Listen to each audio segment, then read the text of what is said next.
மத்தேயு 4ஆம் அதிகாரம். அப்பொழுது இயேசு பிசாசினால் சோதிக்கப்படுவதற்கு ஆவியானவராலே வனாந்திரத்திற்கு கொண்டு போகப்பட்டார். அவர் இரவும் பகலும் 40 நாள் உபவாசம் இருந்த பின்பு அவருக்கு பசி உண்டாயிற்று. அப்பொழுது சோதனைக்காரன் அவரிடத்தில் வந்து, நீர் தேவனுடைய குமாரனே ஆனால் இந்த கல்லுகள் அப்பங்களாகும்படி சொல்லும் என்றான். அவர் பிரதியுத்தரமாக, மனுஷன் அப்பத்தினாலே மாத்திரமல்ல, தேவனுடைய வாயிலிருந்து புறப்படுகிற ஒவ்வொரு வார்த்தையினாலும் பிழைப்பான் என்று எழுதியிருக்கிறதே என்றார்.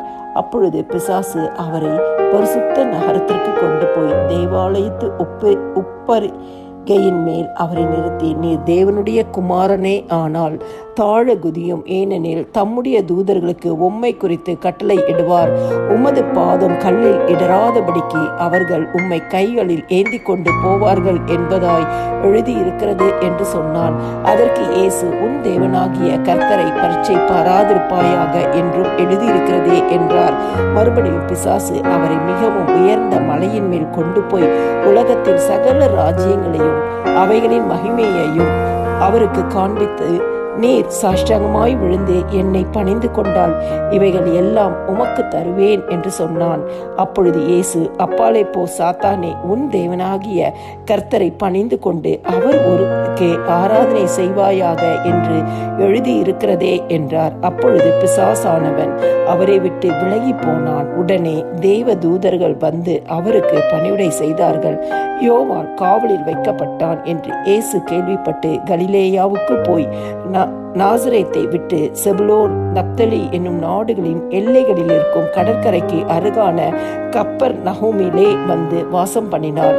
கடற்கரை அருகிலும் யோர்தானுக்கு அப்புறத்திலும் உள்ள செபுலோன் நாடும் நப்தலி நாடும் ஆகிய புறஜாதியாருடைய கலிலேயாவிலே இருளில் இருக்கும் ஜனங்கள் பெரிய வெளிச்சத்தை கண்டார்கள். மரண இருளின் திசையில் இருக்கிறவர்களுக்கு வெளிச்சம் உதித்தது என்று ஏசாயா தீர்க்கதரிசியினால் உரைக்கப்பட்டது நிறைவேறும்படி இப்படி நடந்தது. அது முதல் இயேசு, மனம் திரும்புங்கள், பரலோக ராஜ்யம் சமீபத்து இருக்கிறது என்று பிரசங்கிக்க தொடங்கினார்.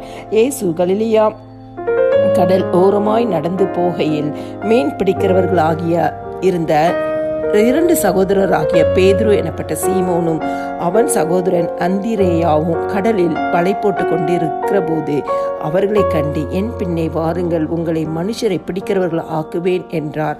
உடனே அவர்கள் வலைகளை விட்டு அவருக்கு பின் சென்றார்கள்.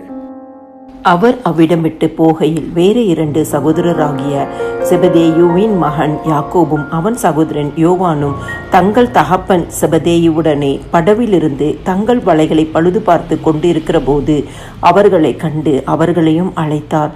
உடனே அவர்கள் படவையும் தங்கள் தகப்பனையும் விட்டு அவருக்கு பின் சென்றார்கள்.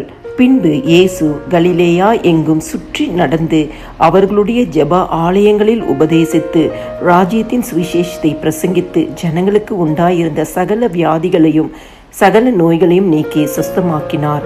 அவருடைய கீர்த்தி சீரியா எங்கும் பிரசித்தமாயிற்று.